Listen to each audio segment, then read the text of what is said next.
Bihar news में स्वागत है आपका दोस्तों। मैं हूं फिरदौस गनी और आप देख रहे हैं केडीबी लाइव। दोस्तों आज हो चुका है 28 जुलाई 2024। तो आज की पूरे बिहार की टॉप न्यूज लेकर आए हैं आपके लिए। तो ऐसे में अगर आप भी बिहार के रहने वाले हैं और बिहार न्यूज से इंटरेस्ट रखते हैं तो आप हमारे साथ बने रहे। खबर शुरू करने से पहले आपके लिए एक जरूरी सूचना है कि केडीबी लाइव का ऐप आ चुका है। आप केडीबी लाइव ऐप के माध्यम से पूरे बिहार की खबरों को देख सकते हैं। केडीबी लाइव ऐप में बिहार की किसी भी खबर को 1 मिनट से भी कम समय में दिया जाता है, जिससे आपके समय की बचत होती है। उसी खबर को फेसबुक या यूट्यूब में देखते हैं तो आपसे 3, 4 या 5 मिनट ले लिया जाता है, जिससे आपकी समय की बर्बादी होती है। तो ऐसे में अगर आप भी अपने समय की कदर करते हैं तो आप केडीबी लाइव ऐप को इंस्टॉल कीजिए। जाइए प्ले स्टोर पर सर्च कीजिए केडीबी लाइव, आ जाएगा, उसको इंस्टॉल कीजिए और पूरे बिहार की खबरों को देखिए। तो चलिए चलते हैं आज की खबरों की ओर। दोस्तों लालू प्रसाद यादव ने एक बार फिर से नीतीश सरकार पर जमकर के हमला बोला है। बढ़ते अपराध को मुद्दा बनाते हुए उन्होंने कहा है कि बिहार में दिन प्रतिदिन हत्या, लूट, डकैती हो रही है, कोई सुरक्षित नहीं है। दिन दहाड़े ज्वेलरी शॉप और बैंकों को लूटा जा रहा है, जहां लोगों की जानें जा रही है। किसी को घर से बाहर निकलना और फिर वापस लौटना मुश्किल हो गया है। जहां ये कैसा राज है, नीतीश कुमार जी बताएं। साथ ही साथ लालू प्रसाद यादव ने नीतीश कुमार से पूछा है कि आखिर बिहार में कब तक ये सब चलता रहेगा, ये वारदातें होते रहेंगे। इस बार बिहार की जनता 2025 में बदला लेगी। जब विशेष राज्य के मामले में नीतीश कुमार कहते थे कि हम विशेष राज्य का दर्जा लेकर के रहेंगे, लेकिन क्या हुआ, उनको मोदी सरकार ने झुनझुना दे दिया। जब अब नीतीश क्या करेंगे? राजद सुप्रीमो लालू प्रसाद यादव ने कहा कि हमारी पार्टी, हमारा महागठबंधन विशेष राज्य के लिए संघर्ष करता रहेगा। दोस्तों नीतीश कुमार के बेटे निशांत कुमार की राजनीति में एंट्री को लेकर के लंबे समय से कयास लगाया जा रहा था कि नीतीश कुमार के बेटे निशांत कुमार राजनीति में आएंगे। लेकिन आज नीतीश कुमार के बेटे निशांत कुमार ने यह खुल करके बात कह दी है मीडिया के सामने में कि वे राजनीति में आएंगे कि नहीं। आपको बता दूं कि आज निशांत कुमार का मुलाकात मीडिया से हो गया और मीडिया ने उनसे पूछ भी लिया कि क्या आप राजनीति में आना चाहते हैं। तो उन्होंने बड़ी बात कह दी है। उन्होंने कहा कि मैं किसी भी कीमत पर राजनीति में नहीं आऊंगा। जी हाँ, मैं हरे राम हरे कृष्ण करना पसंद करूंगा, लेकिन राजनीति में नहीं आऊंगा। आपको ये बता दूं कि लोगों ने ये उम्मीद जताई थी कि निशांत कुमार पिता के नक्शे कदम पर चलते हुए राजनीतिक क्षेत्र में सक्रिय भूमिका निभाएंगे, लेकिन अब निशांत कुमार ने इस पर खुद ही विराम लगा दिया है। शुक्रवार को निशांत कुमार पटना के बाजार में स्पीकर खरीदने पहुंचे थे, जहां पर उन्होंने मीडिया से बातचीत। जब उनसे राजनीति में सम्मिलित होने को लेकर के सवाल पूछा गया तो फिर उन्होंने कहा कि वे अध्यात्म की तरफ अग्रसर है। निशांत कुमार ने सीधे तौर पर राजनीति में आने से इनकार तो नहीं किया, लेकिन उनके बयान से यह साफ हो गया है कि उनका रुझान फिलहाल राजनीति की तरफ नहीं है। उन्होंने मीडिया को बताया है कि भजन सुनने के लिए एक स्पीकर खरीदने आए थे, जिससे मोबाइल पर हरे राम हरे कृष्ण के भजन को और अच्छे से सुन सके। उसके बाद वे गाड़ी में बैठ करके चले गए। इस बीच जेडीयू और सीएम नीतीश कुमार ने निशांत कुमार की राजनीति में एंट्री को लेकर के किसी भी प्रकार की टिप्पणी नहीं की है। यानी कि यह बात तय है कि लालू प्रसाद यादव के बेटे तेजस्वी यादव की तरह ही नीतीश कुमार के बेटे निशांत कुमार राजनीति में नहीं आएंगे। दोस्तों बिहार विधानमंडल का मानसून सत्र खत्म हो गया है। 5 दिनों तक चले सत्र के दौरान विभिन्न मुद्दों को लेकर के विपक्ष सरकार पर हमलावर बना रहा। यह सत्र के अंतिम दिन आरजेडी एमएलसी सुनील सिंह की विधान परिषद सदस्यता सभापति ने रद्द कर दी। इसको लेकर के बिहार की सियासत गर्म है। आरजेडी विधायक विजय मंडल ने मुख्यमंत्री नीतीश कुमार के खिलाफ खूब जहर उगला और उन्हें भटियारा तक कह दिया। साथ ही साथ कहा कि नीतीश कुमार के जैसा भ्रष्ट मुख्यमंत्री आज तक पैदा हुआ है, होगा ना है। जहाँ आरजेडी के विधायक विजय मंडल ने कहा कि नीतीश कुमार भटियारा है, दम है तो फिर हमारी सदस्यता समाप्त करे। भ्रष्ट नीतीश कुमार महिलाओं पर टिप्पणी करता है, ये चरित्रहीन आदमी है, क्या बात करेगा। जब सत्ता लोलुप आदमी को कोई ज्ञान नहीं है, जब सदन में कहता है कि आपका भी मुर्दाबाद, क्या एक मुख्यमंत्री यही बोलता है। साथ ही साथ आरजेडी विधायक ने कहा कि नीतीश कुमार ने महिलाओं के लिए किया ही क्या है। उन्होंने राबड़ी देवी को किया है। लालू प्रसाद यादव ने राबड़ी देवी को मुख्यमंत्री बना दिया, इंदिरा गांधी को पीएम बना दिया। नीतीश कुमार अब तक का सबसे भ्रष्ट मुख्यमंत्री है। दोस्तों केंद्र सरकार द्वारा बिहार को विशेष राज्य का दर्जा देने से इनकार करने के बाद से विपक्ष लगातार सीएम नीतीश कुमार को घेर रहा है। इसी कड़ी में अब बिहार कांग्रेस के अध्यक्ष और फिर राज्यसभा सदस्य अखिलेश प्रसाद सिंह ने बिहार को विशेष राज्य का दर्जा को लेकर के बड़ा बयान दिया है, जहां उन्होंने कहा कि बिहार का हक हम लेकर के रहेंगे, जब बिहार की आवाज अब सड़क तक ले जाएंगे। अखिलेश प्रसाद सिंह ने कहा कि अपने बजट भाषण में भी मैंने बिहार को विशेष राज्य का दर्जा दिए जाने की मांग की है और फिर आगे भी करता रहूंगा। उन्होंने बताया है कि बिहार अध्यक्ष के नाते वो इस आवाज को मजबूती से उठाएंगे। केंद्र सरकार को अगर लगता है कि प्रावधानों में परिवर्तन की आवश्यकता है तो वे करे, लेकिन बिहार के साथ अन्याय करें। जब बिहार की आवाज हमें सदन में उठानी है, बिहार की आवाज हमने सदन में उठाई है और फिर अब सड़क तक ले जाएंगे। हर जिले हर प्रखंड में आंदोलन होगा। ये तब तक होगा जब तक बिहार को विशेष राज्य का दर्जा नहीं मिल जाए। दोस्तों दोस्तों बिहार में इन दिनों सांप निकलने की घटना सबसे ज्यादा देखी जा रही है, जहाँ खास तौर पर कोबरा सांप के बच्चे बड़ी संख्या में घर से निकलते हैं, जहाँ सैकड़ों की सैकड़ों संख्या, दर्जनों की दर्जनों संख्या में सांप निकल रहे हैं। जब लोगों के घरों के अंदर ये सांप अंडे दे रहे हैं और फिर कोबरा के छोटे छोटे बच्चे फर्श के अंदर से निकल रहे हैं। दर्जन 2 दर्जन कोबरा सांप एक साथ घर में मिलने से गृह स्वामी यानी कि घर की मालिक की चिंता बढ़ती जा रही है। वहीं पर जब एक सपेरे से सवाल किया गया कि आखिर इतने मात्रा में कोबरा के बच्चे क्यों मिल रहे हैं और फिर वे घरों में क्यों पाए जा रहे हैं, तो इसका जवाब दिया है। वहीं पर घर के अंदर से कोबरा सांप के बच्चे और फिर अंडे मिलने के बारे में सांप मामलों के जानकार और सांपों का रेस्क्यू करने वाले भागलपुर के दीपक कुमार बताते हैं कि ये कोबरा के प्रजनन का समय होता है। हर साल इसी समय ये अंडा देते हैं। उन्होंने बताया है कि कोबरा अक्सर उसी जगह को अपना ठिकाना बनाते हैं जहाँ पर उन्हें चूहा मिलते हैं, यानी कि कोबरा इंसानों के बीच रहने वाला सांप है, वह चूहे की खोज में रहता है। दीपक बताते हैं कि ये कोबरा बेहद जहरीला होता है। जो छोटे छोटे जो बच्चे होते हैं कोबरा का, वो भी जहरीला होता है और उनके बच्चे काफी ज्यादा जहरीले होते हैं। जहाँ अगर आप सोच रहे हैं कि कोबरा का बच्चा बेहद छोटा है, उसके काटने से क्या होगा, तो फिर आप बिल्कुल गलतफहमी दूर कर लीजिए। ये भी भरपूर मात्रा में जहर छोड़ते हैं और जानलेवा होते हैं। उन्होंने बताया है कि कोबरा के महज कुछ ही बच्चे बड़े हो पाते हैं और जिंदा बच पाते हैं। दरअसल बिल्ली, कुत्ता, कौवा आदि इन्हें आसानी से मार डालते हैं। उन्होंने बताया है कि अपने घरों को साफ सुथरा रखना चाहिए। चूना, ब्लीचिंग पाउडर, फिनाइल आदि का इस्तेमाल करते रहना चाहिए।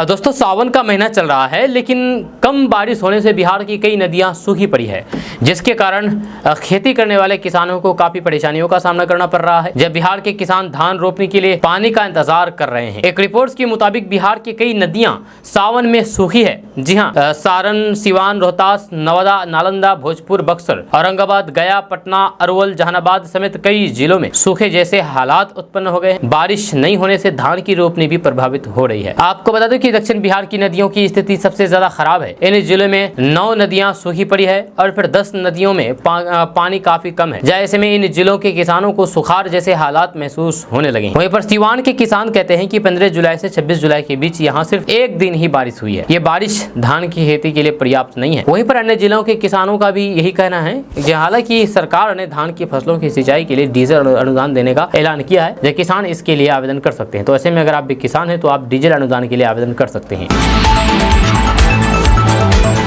अगर आप पक्का मकान बनाने वाले हैं, घर बनाने वाले हैं, तो आपके लिए अच्छी खबर है। अच्छी खबर इसलिए है क्योंकि सरिया और सीमेंट के दाम औंधे मुंह गिर गए, जिससे आपकी घर बनाने में पैसे की बचत होगी। अभी घर का काम शुरू कर सकते हैं। आपको बता दूं कि अगर आपको किसी प्रकार का कंस्ट्रक्शन कराने के लिए सरिया और सीमेंट खरीदते हैं, क्योंकि सरिया और सीमेंट के दाम काफी ज्यादा कम हो गए हैं पहले से, ये आपके लिए अच्छी खबर हो सकते हैं। आपको बता दूं कि सरिया और सीमेंट ऐसे हैं जो कि निर्माण उद्योग में अपनी महत्वपूर्ण भूमिका निभाते हैं। सरिया अपनी ताकत और फिर अस्थायित्व से संरचनाओं को मजबूत करता है, जबकि सीमेंट अपनी बंधक क्षमता से विभिन्न निर्माण सामग्रियों को एकजुट करता है। ऐसे में लोग घर या फिर किसी प्रकार का कंस्ट्रक्शन करने के लिए सरिया और सीमेंट खरीदते हैं। जहाँ आजकल लोग ऑनलाइन सीमेंट और सरियावी के दामों के बारे में जानकारी के इच्छुक हैं और इसलिए आजकल लोग ऑनलाइन ही सरिया और सीमेंट के दाम के बारे में जानकारी चाहते हैं। तो हम आपको बता दें कि अभी सरिया और सीमेंट के दाम कम हो गए हैं, आप अपने घर का काम शुरू कर सकते हैं। अब बिहार में रहने वाले लोगों के लिए एक बड़ी खबर सामने आ रही है। ताज़ा रिपोर्ट्स के मुताबिक बिहार में अगर कोई व्यक्ति अपने घर की छत पर सोलर प्लेट लगाते हैं तो फिर उसे सरकार की तरफ से 78,000 रुपए तक अनुदान का लाभ दिया जाएगा। खबर के अनुसार केंद्र सरकार के द्वारा पीएम सूर्य घर मुफ्त बिजली योजना के तहत उपभोक्ताओं को 300 यूनिट फ्री बिजली मिलेगी। अगर आप इसका लाभ लेना चाहते हैं तो फिर इसके लिए ऑनलाइन के द्वारा आवेदन की प्रक्रिया को जल्द से जल्द पूरा कर सकते हैं। आपको बता दूं कि इस योजना के तहत 1 किलोवाट की सोलर प्लेट के लिए 30,000 रुपए का अनुदान मिलेगा, जबकि 2 किलोवाट के लिए 60,000 रुपए, 3 किलोवाट के लिए 78,000 रुपए, वहीं पर 3 किलोवाट से ऊपर के लिए भी 78,000 रुपए अनुदान मिलेगा सरकार की तरफ से। अब आप सोच रहे होंगे कि आखिर इसमें आवेदन कैसे करें, तो आपको बता दूं कि पीएम सूर्य घर मुफ्त बिजली योजना में कि आप आधिकारिक वेबसाइट पोर्टल pmsuryaghar.gov.in पर जाकर के ऑनलाइन के द्वारा आवेदन कर सकते हैं। आवेदन करने से पहले इस योजना से संबंधित आप पूरी जानकारी प्राप्त कर सकते हैं, उसके बाद आवेदन कर सकते हैं।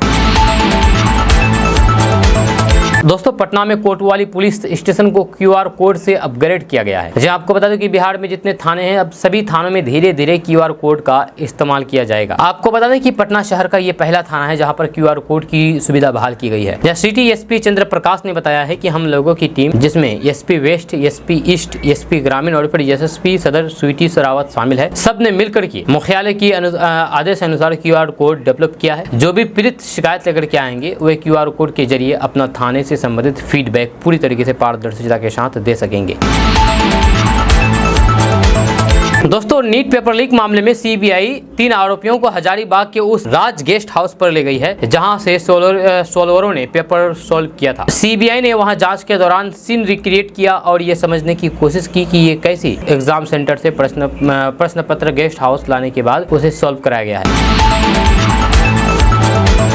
खबर बिहार के भागलपुर से सामने आई है। भागलपुर में प्रत्येक वर्ष यानी कि हर साल बारिश के मौसम में यहाँ के लोगों को बाढ़ और कटाव जैसी समस्याओं से जूझना पड़ता है। जब पुलिस जिला नवगछिया में कई ऐसे पंचायत है जहाँ पर कोसी के रौद्र रूप से भीषण कटाव हुआ है। आपको बता दूं कि हर साल कटाव से प्रभावित ग्रामीण बरसात से पहले ही अपना डेरा डंडा समेट लेते हैं और बाढ़ खत्म होने बंजारों की तरह ही जीवन व्यतीत करते हैं। वहीं पर गंगा के जलस्तर में वृद्धि होने के कारण सबौर प्रखंड में भी कटाव जारी है। हमारी न्यूज चैनल की टीम गाँव पहुंची तो फिर वहाँ पर भीषण कटाव देखने को मिला। नदी की धारा इस कदर तेज है कि 5 से 7 फीट की जमीन कट करके जमींदोज कर दी जाती है। यह जानकारी के मुताबिक अब तक 10 बीघा से अधिक जमीन कट करके गंगा में समा चुकी है। हालांकि जिला प्रशासन की तरफ से कटाव रोधी कार्य की बात तो कही जाती है, लेकिन धरातल पर इसका खासा असर देखने को नहीं मिलता है। पिछले साल स्टोन चिप्स लगा करके कटाव रोकने का प्रयास तो किया गया, लेकिन पानी का तेज बहाव कहां किसी की सुनते जा रहा था। कटाव से प्रभावित इंग्लिश गाँव के किसानों का बुरा हाल है। खेत गाँव में समा जाने के कारण उनकी दैनिक स्थिति ठीक नहीं है।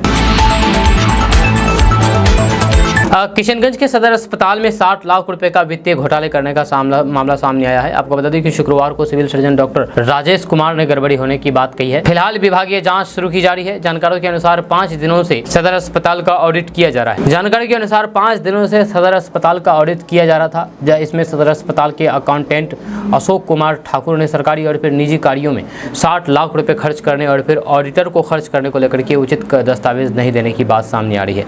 सदर अस्पताल की ब्लड बैंक में ब्लड एक्सचेंज के नाम पर ली जाने वाली सरकारी राशि 500 रुपए रजिस्टर्ड में अंकित तो है, लेकिन सरकारी कोष में जमा नहीं कराया गया है। खबर किशनगंज से सामने आई है। किशनगंज में भारत बांग्लादेश की अंतर्राष्ट्रीय सीमा के सेक्टर कमांडर स्तरीय समन्वय बैठक की आयोजन किया गया। अंतर्राष्ट्रीय सीमा पर सीमा आईसीपी बिरोल बांग्लादेश में बीएसएफ एवं बॉर्डर गार्ड बांग्लादेश के बीच बैठक हुई। बैठक में तार काटने, घुसपैठ रोकने और फिर देश की सुरक्षा जैसे महत्वपूर्ण विषयों पर चर्चा की गई। बीजीपी ठाकुरगंज के सेक्टर हेडक्वार्टर के sector commander Mohammad Tauhidur Rahman deputy director general की अध्यक्षता में बैठक आयोजित की गई। जब border security force border guard Bangladesh के सेक्टर कमांडर स्तरीय बैठक में भारत बांग्लादेश के बीच शांति स्थापित करने, सीमा के पास रहने वाले लोगों की सुरक्षा के साथ साथ तस्करी रोकने पर जोर दिया गया है। दोस्तों बिहार के पूर्णिया में तनिष्क शोरूम में लूट हुई, ये तो आपको पता है। डीआईजी विकास कुमार ने बताया है कि अब तक के आंकलन के अनुसार 2 से 3 करोड़ की लूट हुई है। लूट के आंकड़े घट या फिर बढ़ भी सकते हैं। इस घटना में 7 बदमाश शामिल थे। जहां सीसीटीवी कैमरे में कैद तस्करों के आधार पर उनकी तलाश के लिए छापेमारी की जा रही है। पुलिस सभी बिंदुओं पर जाँच कर रही है। जल्द ही अपराधियों को धर दबोच लिया जाएगा। डीआईजी विकास कुमार ने बताया है कि लूट से जुड़े हुए घटना में शामिल बदमाशों के बारे में सूचना देने वालों को 3 लाख रुपए की इनामी राशि दी जाएगी। साथ ही साथ पहचान गुप्त रखा जाएगा। मामले की जांच के लिए अनुमंडल पुलिस पदाधिकारी सदर के नेतृत्व में 3 टीम बनाई गई है। अब बिहार में रहने वाले लोगों के लिए एक बड़ी खबर सामने आ रही है। ताज़ा रिपोर्ट के मुताबिक बिहार में दूसरे चरण के तहत जमीन सर्वे का काम शुरू होने वाला है। इसको लेकर के आदेश जारी कर दिया गया है। 1 अगस्त से सर्वे की प्रक्रिया शुरू हो जाएगी। खबर के अनुसार मुख्य सचिव ब्रजेश मल्होत्रा के वीडियो कॉन्फ्रेंसिंग के जरिए डीएम तथा सभी जिलों के बंदोबस्त पदाधिकारियों को दूसरे चरण में होने वाले जमीन के सर्वे को लेकर के दिशा निर्देश दिए हैं और फिर 1 साल में इसे पूरा करने की भी कहा है। आपको बता दें कि जमीन सर्वे के लिए विभाग ने सहायक बंदोबस्त पदाधिकारी, कानून गो विशेष भू सर्वेक्षण अमीन तथा लिपिक की नियुक्ति पहले ही कर दिया गया था। अब इन कर्मियों की 1 अगस्त तक ट्रेनिंग पूरी हो रही है, जिसके बाद इन्हें सर्वे का काम में लगाया जाएगा। आपको बता दो कि जिलों के अनुसार गांव में 1 से 31 अगस्त तक आम सभा लगेगा। वहीं पर जमीन के सही सत्यापन के लिए लोगों से खतियान, जमाबंदी रसीद, अन्य कोई दस्तावेज लिए जाएंगे। वहीं पर 1 से 30 सितंबर 2024 तक ग्राम सीमा का निर्धारण और फिर खेसरावार जमीन का सत्यापन किया जाएगा। वहीं पर जमीन के सत्यापन के लिए लोगों के खतियान, 100 घोषणा पत्र और वंशावली आदि कागज लिए जाएंगे। वहीं पर रैयत अपना आवेदन ऑफलाइन शिविर में जमा कर सकते हैं या फिर ऑनलाइन के माध्यम से भी भेज सकते हैं। दोस्तों दोस्तों शिक्षा मंत्री सुनील कुमार ने शुक्रवार को विधान परिषद में बताया है कि सक्षमता परीक्षा पास शिक्षकों के हस्तांतरण यानी कि ट्रांसफर में मानवता के आधार पर विचार किया जाएगा। इसके लिए कमेटी गठित की गई है जिसकी रिपोर्ट 10 अगस्त तक प्राप्त हो जाएगी। इसके बाद तबादले की प्रक्रिया शुरू होगी। पति पत्नी, दिव्यांग और महिला शिक्षकों को हस्तांतरण में प्राथमिकता दी जाएगी। आवश्यकता के अनुसार पूर्ण विचार भी किया जाएगा। ये नवल किशोर यादव के अल्पसूचित प्रश्नकाल का जवाब दे रहे थे। मंत्री ने कहा है कि अन्य शिक्षकों को भी उनकी सुविधा के अनुसार पर पदस्थापन किया जाएगा यानी कि ट्रांसफर किया जाएगा। पदस्थापन में पूर्ण विचार करके भी समाधान निकाला जाएगा। उन्होंने शिक्षकों को आश्वासन दिया है कि ये निश्चित होकर के बच्चों को किशनगंज में एक बार फिर से बिजली व्यवस्था काफी चरमरा गई है, जिसको लेकर के अब लोग सड़कों पर उतर गए हैं, विरोध प्रदर्शन कर रहे हैं, आगजनी कर रहे हैं। किशनगंज में बिजली व्यवस्था की स्थिति काफी नाजुक हो चुकी है क्योंकि इस भीषण गर्मी में लोगों को सही समय पर बिजली नहीं मिल पा रही है। जब 24 घंटों में 10 घंटा भी मुश्किल से बिजली नहीं मिल पा रही है, जिससे लोग काफी ज्यादा परेशान, क्योंकि अभी अक्सर काम बिजली से ही होती है। जब बिजली नहीं रहेंगे तो काम कहाँ से होगा, ऊपर से गर्मी, जिससे लोग काफी ज्यादा परेशान हो गए और सड़कों पर आगजनी करने पर मजबूर हो गए हैं। और आज वैसा ही एक मामला सामने आया है। इस बिजली व्यवस्था को देखते हुए किशनगंज में आगजनी किया गया और विरोध प्रदर्शन किया गया। दरअसल किशनगंज जिले में लगातार बिजली की समस्याएं सामने आ रही है। लोग इस भीषण गर्मी में बिजली की समस्याओं से परेशान हैं। ताजा मामला टेरागाछ प्रखंड क्षेत्र के मुशहरा पंचायत का है, जहां पर आक्रोशित लोगों ने बिजली विभाग के खिलाफ जमकर के प्रदर्शन करते हुए मुख्य सड़क को ही जाम कर दिया। मिल रही जानकारी के अनुसार प्रखंड क्षेत्र के मुशहरा पंचायत के नया बस्ती गाँव में पिछले करीब एक सप्ताह से बिजली की समस्याओं से लोग जूझ रहे हैं, जिससे परेशान लोगों ने मुख्य सड़क का घेराव करके चक्का जाम कर दिया। जहां साथ ही साथ आक्रोशित लोग आगजनी करके बिजली विभाग के खिलाफ जम करके नारेबाजी भी की। लगातार खराब होती जा रही बिजली व्यवस्था से लोग काफी ज्यादा परेशान हैं। इस दौरान स्थानीय लोगों का कहना है कि पिछले एक सप्ताह से बिजली नदारद है। जब बार बार विभाग को सूचना दी जाती है मगर बिजली विभाग के कोई भी अधिकारी मामले पर संज्ञान नहीं लेता है। वहीं पर मामले की सूचना मिलते ही मौके पर प्रखंड प्रमुख मोहम्मद तौसीफ सहित अन्य जनप्रतिनिधि पहुंचे और फिर लोगों को किसी तरीके से समझा बुझा करके शांत कराया, जिसके बाद सड़क से जाम को हटाया गया और फिर आवागमन पूरी तरीके से सुचारू रूप से शुरू कराया गया। दोस्तों बिहार के कई जिलों में सूखे के हालात बने हुए हैं। किसान परेशान है। पंप सेट के सहारे किसी तरह से पौधे को जिंदा रखने की कोशिश की जा रही है, जब फिर भी कई जिलों में धान के पौधे सूखने लगे हैं। जब बिहार की कई नदियां सावन महीने में ही सूखी है, धान पर संकट का बादल गहराने लगा है। जब सिंचाई के अभाव में अधिकतर क्षेत्र में धान की रोपनी शुरू नहीं हुई है। जहाँ नौहट्टा, रोहतास के अलावा सासाराम प्रखंड के अन्य दक्षिणी भागों समेत लगभग हर एक प्रखंडों में धान की रोपनी प्रभावित है। जब किसान कमलेश कुमार शिव पूजन चौधरी ने बताया है कि जो खेत तैयार हो चुके थे उसमें आज सिंचाई के अभाव में दरारें आ गई है। जिले में अब तक 292 मिलीमीटर बारिश होनी चाहिए थी, लेकिन मात्र 157 मिलीमीटर बारिश हुई है। जब आपको बता दूं कि सिवान में 15 जुलाई से 26 जुलाई के बीच सिर्फ एक दिन बारिश हुई है। ये बारिश धान की खेती के लिए पर्याप्त तो नहीं है। धान की फसल पीले पड़ रहे हैं। यही स्थिति कैमूर की है, जो खेतों में दरारें देख कर की चिंता बढ़ने लगी है। धान की सर्जरी और फिर फसल लगे खेत में दरार पड़ने से पौधे सूख करके गिरने लगे हैं। एक पखवाड़े से बारिश नहीं हो रही है। दोस्तों बिहार में रहने वाले लोगों के लिए एक बड़ी खबर सामने आ रही है। ताज़ा रिपोर्ट्स के मुताबिक बिहार के कुछ जिलों में आज मौसम बिगड़ने वाला है, जहां विभाग के द्वारा 11 जिलों में बारिश को लेकर के येलो अलर्ट जारी कर दिया है। खबर के अनुसार आज यानी कि रविवार को औरंगाबाद, अरवल, रोहतास, कैमूर, भोजपुर, बक्सर, सारण, सिवान, गोपालगंज, पूर्वी चंपारण और पश्चिमी चंपारण में बारिश होने की संभावना है। इन जिलों में गरज के साथ हल्की से मध्यम स्तर की बारिश हो सकती है। आपको बता दूं कि बीते कई दिनों से बिहार के ज्यादातर हिस्सों में लोग झमाझम बारिश नहीं देख पाए हैं। जब बिहार में फिलहाल मानसून का सिस्टम भी कमजोर पड़ गया है, जिससे धान रोपनी में दिक्कतें हो रही है। जब किसानों को अभी कुछ दिन ऐसे ही परेशानी झेलनी पड़ सकती है। मौसम वैज्ञानिकों के माने तो 31 जुलाई तक बिहार में भारी बारिश के आसार दिखाई नहीं दे रही है। हालांकि कुछ जिलों में हल्की सी मध्यम स्तर की बारिश हो सकती है, लेकिन अच्छी बारिश के लिए बिहार के लोगों को अभी कुछ दिन तक इंतजार करना पड़ेगा। दोस्तों पश्चिम बंगाल में बढ़ती मुस्लिम आबादी को लेकर के बेगूसराय के सांसद गिरिराज सिंह ने ममता बनर्जी सरकार पर जमकर के हमला बोला है। बीजेपी नेता गिरिराज सिंह ने डायरेक्ट एक्शन डे की याद दिलाते हुए बंगाल के लोगों को हिंदुओं को संगठित होने को कहा है। उन्होंने कहा है कि आज पश्चिम बंगाल में हिंदू अपने अस्तित्व की आखिरी लड़ाई लड़ रहे हैं। इससे पहले बीजेपी नेता निशिकांत दुबे ने दावा करते हुए कहा था कि झारखंड के संथाल परगना, बिहार और पश्चिम बंगाल के कुछ जिलों में अवैध रूप से बांग्लादेशी घुसपैठियों के कारण मुस्लिम आबादी बढ़ रही है। खास करके किशनगंज, अररिया, पूर्णिया, कटिहार के बारे में बात कही थी, जिस वजह से हिंदुओं के गांव खाली हो रहे हैं। ये कहना था बीजेपी नेता निशिकांत दुबे का। आपको बता दें कि सोशल मीडिया पर गिरिराज सिंह ने लिखा कि जिन्ना के अनुयायी सोहरावर्दी ने 1946 में डायरेक्ट एक्शन डे पर बंगाल में लगभग 30,000 हिंदुओं का नरसंहार किया था, जब गोपाल पाठा ने हिंदुओं को संगठित किया और नरसंहार को रोकने की कोशिश की। अगर आज बंगाल में गोपाल पाठा जैसे लोग नहीं खड़े होंगे तो फिर हिंदुओं को पश्चिम बंगाल खाली करना पड़ेगा। आज पश्चिम बंगाल में हिंदू अपने अस्तित्व की आखिरी लड़ाई लड़ रहे हैं।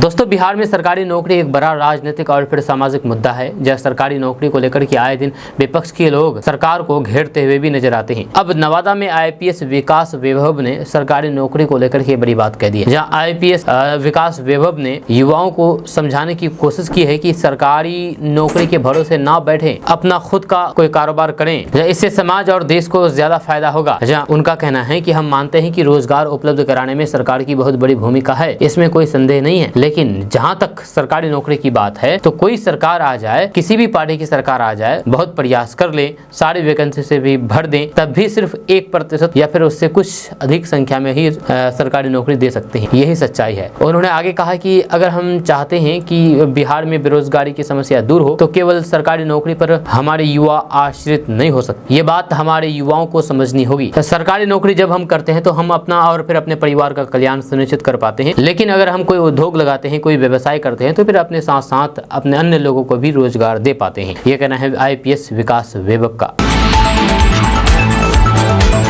दोस्तों, राजद प्रमुख लालू प्रसाद यादव विकासशील इंसान पार्टी यानी कि वीआईपी के चीफ मुकेश सहनी के आवास पर पहुंचे, जहां उन्होंने विरोल के जिरात स्थित घर पर मुकेश सहनी से मुलाकात की। दरअसल 15 जुलाई को मुकेश सहनी के पिता जितेंद्र सहनी की दरभंगा में स्थित अपने घर पर अपराधियों ने बेरहमी से उसको जान से मार दिया था। उसके बाद पुलिस इस घटना की जाँच में जुटी। अब तक इस घटना में शामिल कई आरोपियों को गिरफ्तार कर लिया गया है। दोस्तों, पूर्णिया के डाक बंगला चौक स्थित तनिष्क शोरूम में हुई 2 करोड़ की लूट के दूसरे दिन सांसद पप्पू यादव दिल्ली से पूर्णिया पहुंचे। उन्होंने तनिष्क शोरूम का मुआयना किया और संचालक से घटना की जानकारी ली। साथ ही साथ घटनाक्रम की सीसीटीवी फुटेज भी देखी। एक तस्वीर का हवाला देते हुए सांसद पप्पू यादव ने दावा किया है कि इस घटना में शोरूम के एक स्टाफ की भूमिका संदिग्ध है। जब वहीं पर सांसद पप्पू यादव ने कहा कि अपराधियों के दिलों से डर क्यों खत्म होता जा रहा है। इसी का नतीजा है कि लूट की घटनाएं घटित हो रही है। जब लूट की घटनाएं बढ़ती जा रही है, जब अपराधी बेलगाम हो चुके हैं, हत्याएं हो रही है। पप्पू यादव ने कहा कि आज तनिष्क में हुई लूट की वारदात कोई पहली घटना तो नहीं है। जहाँ हर दिन तो 8 से 10 लाख की लूट हो रही है। जब लूट तो लूट होती है, चाहे वो छोटी हो या बड़ी। जहाँ उन्होंने कहा कि भीड़ भाड़ वाले लाइन बाजार स्थित तनिष्क शोरूम से 500 से 600 मीटर की दूरी पर एसपी और डीएम का आवास है। इसके बावजूद भी इस तरीके की घटना घट रही है। वैशाली में 200 करोड़ के सोने के गहने की लूट हुई। दरभंगा में मुकेश सहनी के पिता की जान गई। पटना में इतनी बड़ी वारदात हो गई। हर दिन अपराधी बेखौफ घूम रहे हैं। जब सांसद पप्पू यादव ने कहा कि घटनाक्रम का वीडियो देखा, जब उसमें शोरूम के एक स्टाफ के चेहरे पर तनाव दिखाई दिया है। जब बगैर स्टाफ की संलिप्तता के कोई तरह की घटना नहीं हो सकती है।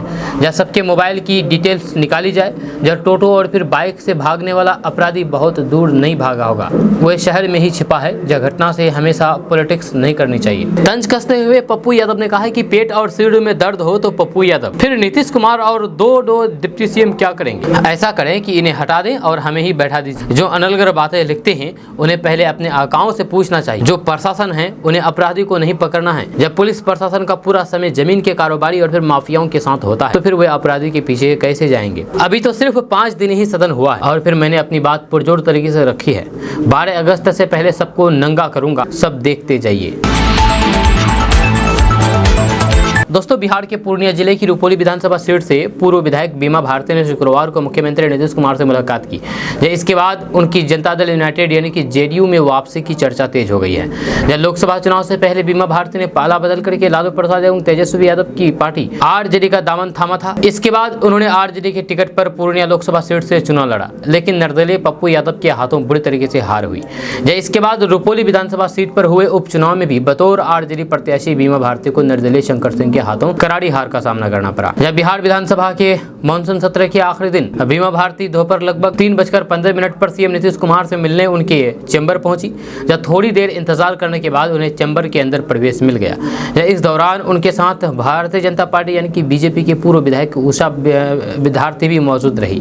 बताया जा रहा है कि सीएम नीतीश कुमार से मुलाकात करके उन्होंने अपने आवास को लेकर के अनुरोध किया है। इसके बाद मीडिया से बातचीत में बीमा भारती ने जेडीयू में वापसी के संकेत दिए हैं। उन्होंने कहा है कि राजनीति में कुछ भी अस्थायी नहीं होता है। सीएम नीतीश कुमार अभिभावक की तरह हैं, जब उनसे मुलाकात करके अपनी सभी बातें बताई है। हालांकि जेडीयू में वापसी पर बीमा भारती ने कुछ स्पष्ट नहीं कहा है, लेकिन इशारा किया है कि कुछ संभव हो सकता है। आपको बता दूं कि बीमा भारती रुपोली से 5 बार के विधायक रह चुकी है। 2005 से 2020 तक लगातार वे 4 बार जेडीयू के टिकट पर चुनाव जीत चुकी है, मगर इस साल की शुरुआत में उन्होंने पाला बदल करके आरजेडी का दामन थाम लिया था। हालांकि आरजेडी के टिकट पर लड़े दोनों चुनावों में उन्हें असफलता हाथ लगी है।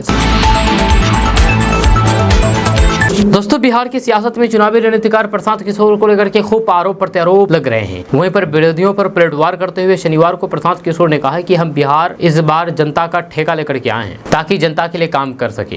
अच्छा, अभी तर्कस में कई तीर बाकी है। बिहार में कई लोग कह रहे हैं कि पदयात्रा हो गई, अब क्या करेंगे। मैं उनको बतला दूं कि अभी इसे बड़ा बुलेट दागना बाकी है। आगे उन्होंने कहा कि जब हम पदयात्रा में आए थे तो फिर 1 से 50 लोगों के साथ आए थे, लेकिन आज हजारों से भी ज्यादा लोग जनसुराज के साथ जुड़ गए हैं। जब बिहार की अन्य पार्टियों को समीकरण बनाने दीजिए, जब कोई MY समीकरण बना रहा है तो कोई PY समीकरण बना रहा है, कोई A to Z बना रहा है, आप देखिएगा एक ही समीकरण होगा, वह होगा जनबल का समीकरण। जब देश में जनबल के आगे कोई भी समीकरण नहीं है। प्रशांत किशोर ने कहा है कि राजनीति सिर्फ समीकरण की बात करने से नहीं होती है, बल्कि जनता का विश्वास जीतना बहुत जरूरी है। अभी सरकार को बदलते हुए कुछ ही महीने हुए हैं और फिर आप देख रहे होंगे कि बिहार से दिल्ली तक नेताओं में छटपटाहट होने लगी है। ऐसा इसलिए हो पा रहा है क्योंकि बिहार में जमीन पर लोगों को जनसुराज की ताकत दिख रही है। मुझे अगर कोई धंधेबाज कह रहा है तो फिर मैं बस इतना ही कहना चाहूंगा कि हाँ, मैं इस बार बिहार के लोगों और फिर बिहार को सुधारने का काम लिया हूँ। दोस्तों, राष्ट्रीय जनता दल यानी कि आरजेडी के उप मुख्य प्रवक्ता शक्ति सिंह यादव ने भाजपा पर तीखा हमला बोला है। उन्होंने कहा है कि सम्राट चौधरी को भाजपा ने अपमानित किया है। उन्होंने कहा है कि भाजपा ने सबसे पहले सम्राट चौधरी के बाल मुंडवाए, फिर मुरेठा खुलवाया और अब अध्यक्ष पद से हटा करके पिछड़े के बेटे को अपमानित करने का काम किया है। उन्होंने कहा है कि नीति आयोग गवर्निंग काउंसिल की बैठक में पश्चिम बंगाल की सीएम ममता बनर्जी को बोलने नहीं दिया गया। वह बंगाल की मुख्यमंत्री है और देश की नेता है। देश की राजनीति की समझ ही नहीं बल्कि पकड़ भी है। उनको देश और फिर राज्य चलाने का अनुभव है। उन्होंने कहा कि भाजपा शासित राज्यों के मुख्यमंत्रियों को 10 से 20 मिनट तक बोलने दिया गया, जबकि ममता बनर्जी को केवल 5 मिनट बोलने की अनुमति दी गई। बिहार के सीएम नीतीश कुमार इसी डर से नहीं गए हैं। आरजेडी विधान परिषद सदस्य सुनील सिंह की सदस्यता रद्द होने को लेकर के उन्होंने कहा कि बिहार के मुख्यमंत्री नीतीश कुमार के अड़ियल रवैये और फिर जिद के कारण ये कार्रवाई हुई है। संसदीय नियमावली के खिलाफ जाकर के विधान परिषद सदस्य और फिर विपक्ष के मुख्य सचेतक डॉक्टर सुनील कुमार सिंह की सदस्यता को समाप्त कर दिया गया है। बिहार में सरकारी कर्मियों के लिए एक नई व्यवस्था लागू होने जा रही है। इसके तहत सारी व्यवस्थाएं अब ऑनलाइन हो जाएगी। कर्मचारियों को अब छुट्टी से लेकर के एब्सेंटी तक के लिए ऑनलाइन आवेदन करना पड़ेगा। ये व्यवस्था 16 अगस्त से बिहार में सरकारी कर्मियों के लिए लागू हो जाएगी। इस संबंध में सामान्य प्रशासन के अधीन सचिव डॉक्टर बी राजेंद्र ने राज्य के यानी कि बिहार के सभी जिलाधिकारियों, पुलिस हेडक्वार्टर, सभी विभागों के अध्यक्ष को आदेश जारी कर दिया है। आदेश में कहा गया है कि कर्मियों का एब्सेंटी, छुट्टी या फिर किसी भी प्रकार का मामला हो, उसके लिए अब ऑनलाइन आवेदन करना अनिवार्य है। आवेदन करने के बाद ही उस पर निर्णय लिया जाएगा। इसके लिए HRMS पोर्टल पर सभी कर्मियों का डेटा डालने के लिए संबंधित विभाग को कहा गया है। 16 अगस्त 2024 से राज्य कर्मियों की छुट्टी ऑनलाइन आवेदन प्राप्त करके सक्षम प्राधिकार द्वारा स्वीकृति प्रदान की जाएगी। 1 सितंबर 2024 से HRMS पोर्टल पर स्वीकृति छुट्टी के आधार पर ही स्थापना द्वारा निकासी एवं वे पदाधिकारियों को अनुपस्थिति विवरण उपलब्ध कराई जाएगी।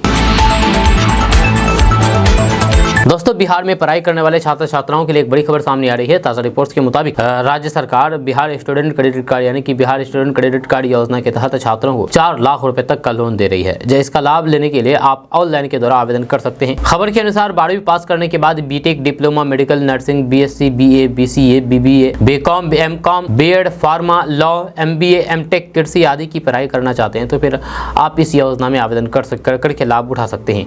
आपको बता दूं कि Bihar student credit card Bihar योजना के तहत सरकार बिहार के छात्रों को उच्च शिक्षा प्राप्त करने के लिए वित्तीय सहायता प्रदान करती है। इसके तहत छात्रों को 4 लाख रुपए तक का लोन दिया जाएगा। वहीं पर नौकरी लगने के बाद स्टूडेंट इस लोन को किस्तों में हर महीने चुका सकते हैं। अब सवाल है कि इसके लिए आवेदन कैसे करें, तो इसके लिए आपको एक वेबसाइट है, इस वेबसाइट में जाना होगा। वेबसाइट है www.satnischay-yuva-mission.bihar.gov.in।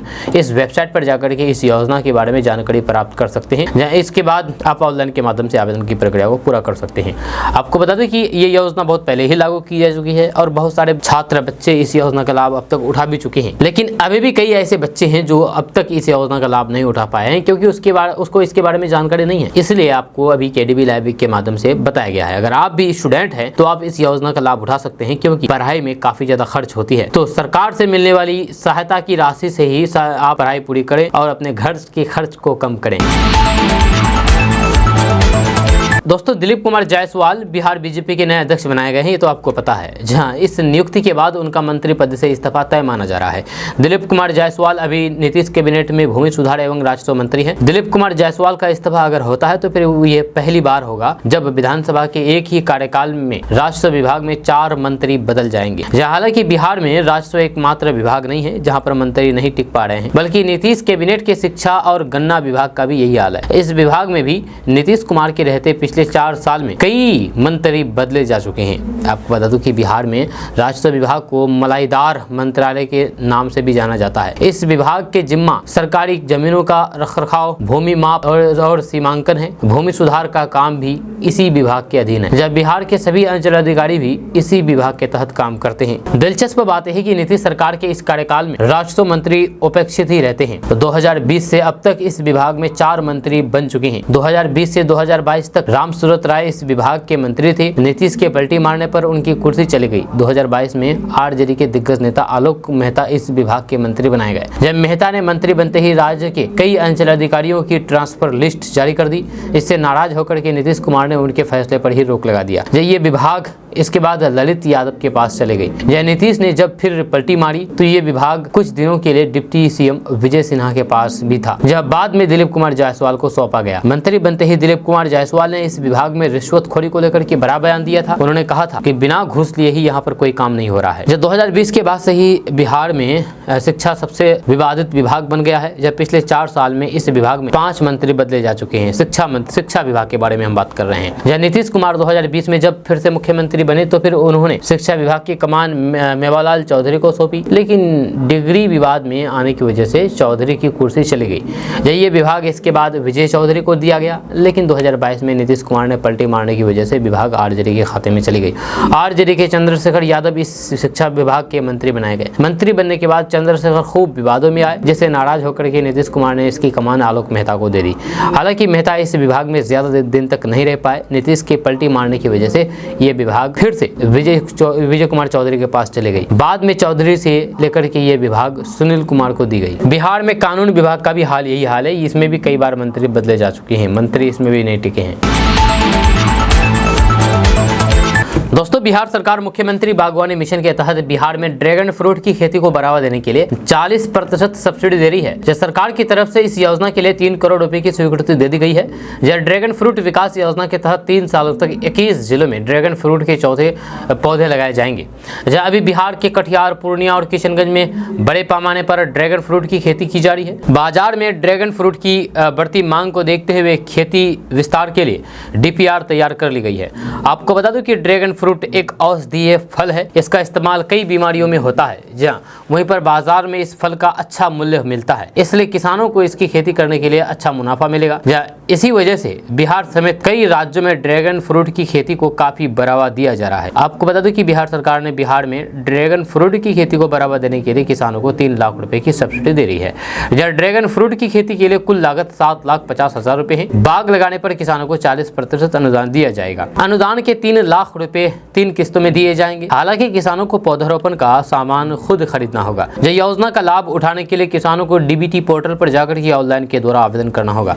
जब किसानों को www.horticulture.bihar.gov.in पर जाकर के ऑनलाइन आवेदन करना होगा। इस योजना के तहत पहले आओ पहले पाओ के आधार पर किसानों का चयन किया जाएगा।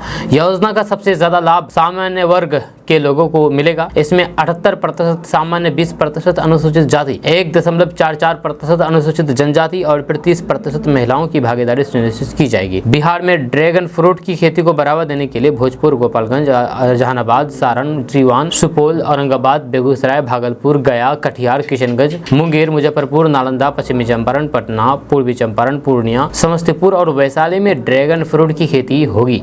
आपको बता दूं कि पहले आओ पहले पाओ की तर्ज पर ही किसान इस सब्सिडी का लाभ उठा पाएंगे।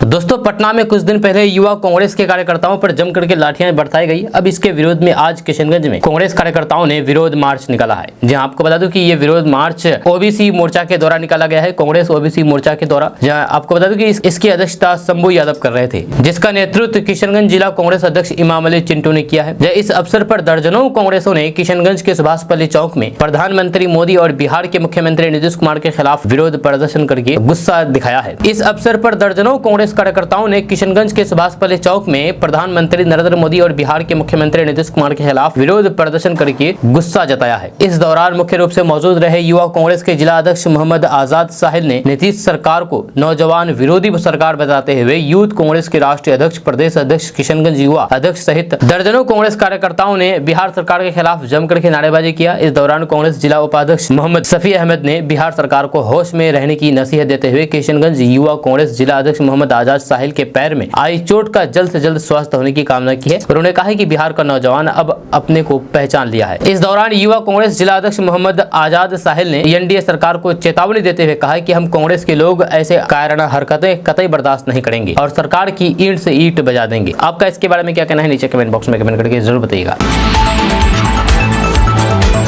दोस्तों, आज का न्यूज़ बस ये तक। कैसा लगा आपको, नीचे कमेंट बॉक्स में कमेंट करके जरूर बताइएगा। जाने से पहले आपके लिए जरूरी सूचना है कि केडीबी लाइव का ऐप आ चुका है। आप केडीबी लाइव ऐप के माध्यम से पूरे बिहार की खबरों को देख सकते हैं। केडीबी लाइव ऐप में बिहार की सभी प्रकार की खबरें दी जाती है। बिहार की किसी भी खबर को आप केडीबी लाइव ऐप में 1 मिनट से भी कम समय में देख सकते हैं। इस ऐप को इंस्टॉल करने के लिए प्ले स्टोर में जाइए, सर्च कीजिए केडीबी लाइव, आ जाएगा, उसको इंस्टॉल कीजिए और पूरे बिहार की खबरों को देखिए। मिलते हैं नेक्स्ट वीडियो, तब तक ले जय हिंद, जय भारत।